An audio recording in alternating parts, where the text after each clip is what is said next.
Assalamualaikum warahmatullahi wabarakatuh. Perkenalkan, nama saya Vigal Wanda Adelia. Saya mahasiswi dari STIA Satya Negara Palembang, kelas 4 A regular Rian dengan NIM 1911178. Nah, di sini saya akan menjelaskan tinjauan ekologis tentang ekologi administrasi yang ada di Indonesia. Nah, dalam menganalisa ekologi administrasi negara yang ada di Indonesia, digunakan perincian faktor-faktor ekologis meliputi faktor-faktor ekologis yang beraspek alamiah dan faktor-faktor ekologis yang beraspek kemasyarakatan. Contohnya, politik, ekonomi, sosial budaya, dan hankam atau militer. Faktor-faktor ekologis yang beraspek alamiah terdiri dari yang pertama ada lokasi dan posisi geografi, yang kedua ada keadaan dan kekayaan alam, dan yang ketiga ada keadaan dan kemampuan penduduk. Nah, yang pertama lokasi dan posisi geografi. Posisi geografi suatu negara menunjukkan ketentuan tentang lokasi suatu negara dalam rangka ruang atau tempat dan waktu, sehingga menjadi jelas batas-batas wilayah negara pada suatu saat tertentu. Lokasi dan posisi geografi ini jelas mempunyai dampak atau pengaruh terhadap struktur dan perilaku administrasi negara. Nah, yang pertama ada pengaruh lokasi dan posisi geografi terhadap administrasi negara. Bentuk wujudnya ke dalam, geografi Indonesia merupakan kepulauan arsipelago terdiri dari 13.667 buah pulau besar dan kecil, dengan luas wilayah daratan 1.919.170 km persegi dan luas wilayah perairan perlautan 5,4 juta km persegi, sehingga keseluruhannya mencapai sekitar 7,3 km persegi. Dengan perbandingan luas wilayah daratan dan wilayah lautan sekitar 1:3, jelas memerlukan suatu administrasi negara yang mampu menghubungkan pulau-pulau tersebut satu dengan yang lain sehingga pulau-pulau jadi tidak terisolasi. Dan bangsa Indonesia yang mendiami pulau-pulau ini merupakan bangsa yang terintegrasi satu dengan yang lain sehingga pulau-pulau jadi tidak terisolasi. Dan bangsa Indonesia yang mendiami pulau-pulau ini merupakan bangsa yang terintegrasi. Letak astronomi Indonesia ialah di antara 95 derajat dan 141 derajat bujur timur, di antara 6 derajat lintang utara dan 11 lintang selatan, yang berarti berada di daerah tropik.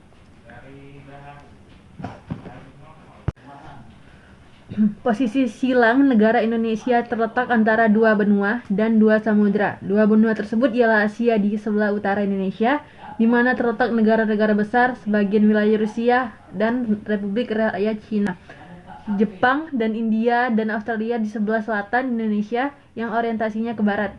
Dua samudra yaitu Samudra Pasifik yang peranan pentingnya telah terbukti sejak Perang Dunia Kedua, dan Samudra India yang semakin penting peranannya berhubungan dengan negara-negara di sekitarnya dan merupakan jalur suplai minyak dari Timur Tengah ke arah Amerika di Jepang. Lalu, pengaruh administrasi negara terhadap geografi di Indonesia. Berdasarkan pengalaman sejarah bahwa keadaan yang terpisah-pisah itu mudah dimanfaatkan oleh kekuatan asing untuk menguasai bangsa Indonesia, dan dipatri perasaan kesatuan dan persatuan karena senasib dan seperjuangan, maka dalam lingkungan bangsa Indonesia tumbuh semakin bersatu. Lalu yang kedua ada keadaan dan kekayaan alam. Nah, di negara Indonesia ini memiliki potensi kekayaan alam yang cukup besar. Sumber-sumber kekayaan alam beraneka ragam. Kekayaan alam ini dapat berupa tanah yang subur, lautan yang kaya akan ikan, dan kehidupan laut lainnya. Pengaruh keadaan dan kekayaan alam terhadap administrasi negara nampak pada usaha-usaha untuk memanfaatkan sumber-sumber alam bagi pemenuhan kebutuhan manusia. Tanah yang subur perlu dibudidayakan baik untuk bercocok tanam maupun untuk aquaculture. Lautan yang mengandung kekayaan laut yang bermacam-macam, ikan, kerang, dan sebagainya perlu dibudidayakan sehingga memberikan manfaat yang lebih besar bagi penduduk. Untuk keperluan ini lebih terbentuk seperangkat administrasi negara yang terhimpun dalam departemen dengan komponen-komponennya. Negara-negara sedang berkembang pada umumnya belum mampu mengendali sumber-sumber kekayaan alam secara maksimal. Oleh karenanya, bantuan asing baik berupa modal dan tenaga ahli tidak dapat dipungkiri. Lalu, pengaruh administrasi negara terhadap keadaan dan kekayaan alam. Karena kekayaan alam ini merupakan karunia dari Tuhan. Pengaruhnya, kalau ada, terbatas pada merubah sumber-sumber dari potensi menjadi kemampuan real. Misalnya, air terjun merupakan potensi tenaga diubah untuk benar-benar menjadi tenaga. Tanah yang subur merupakan potensi untuk tanaman padi, kemampuan real. Misalnya, air terjun merupakan potensi tenaga diubah untuk benar-benar menjadi tenaga. Tanah yang subur merupakan potensi untuk tanaman padi, diubah agar benar-benar menghasilkan padi, dan seterusnya. Dan yang terakhir ada keadaan dan kemampuan penduduk. Pengaruh keadaan dan kemampuan penduduk terhadap administrasi negara. Dalam melihat pengaruh faktor keadaan dan kemampuan penduduk ini, beberapa hal perlu diperhatikan. Yang pertama ada jumlah penduduk, di mana jumlah penduduk yang semakin meningkat dengan persentase kenaikan yang tinggi dan yang tidak diikuti peningkatan persediaan bahan-bahan kebutuhan yang sebanding, serta penemuan-penemuan sumber-sumber baru menimbulkan rasa kekhawatiran yang amat sangat di kalangan para pemimpin masyarakat.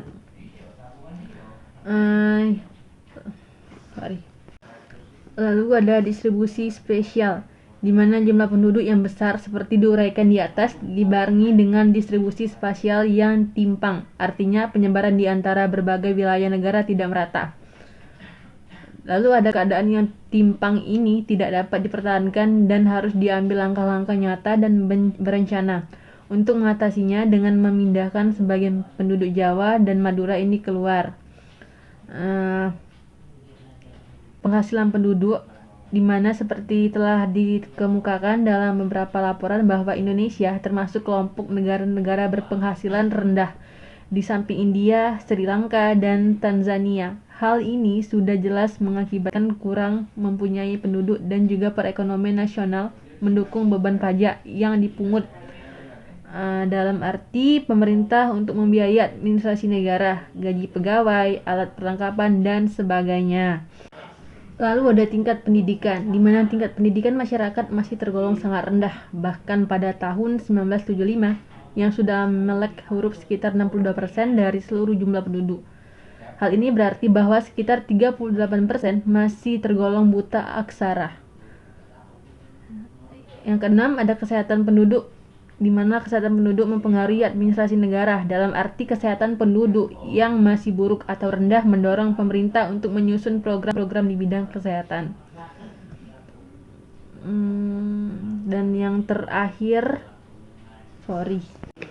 ada beberapa penonjolan pengaruh keadaan dan kemampuan penduduk terhadap administrasi negara.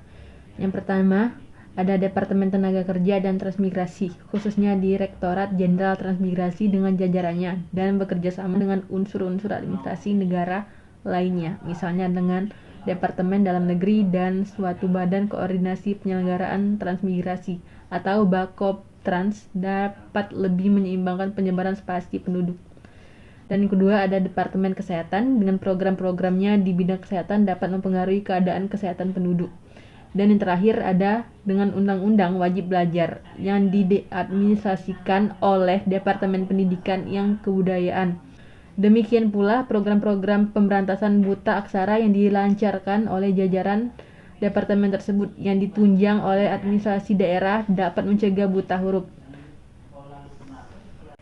Demikian penjelasan dari saya mengenai tinjauan ekologis tentang ekologi administrasi yang ada di Indonesia. Lebih dan kurang saya mohon maaf, kepada Allah saya mohon ampun. Wabillahi taufiq wal hidayah. Wassalamualaikum warahmatullahi wabarakatuh.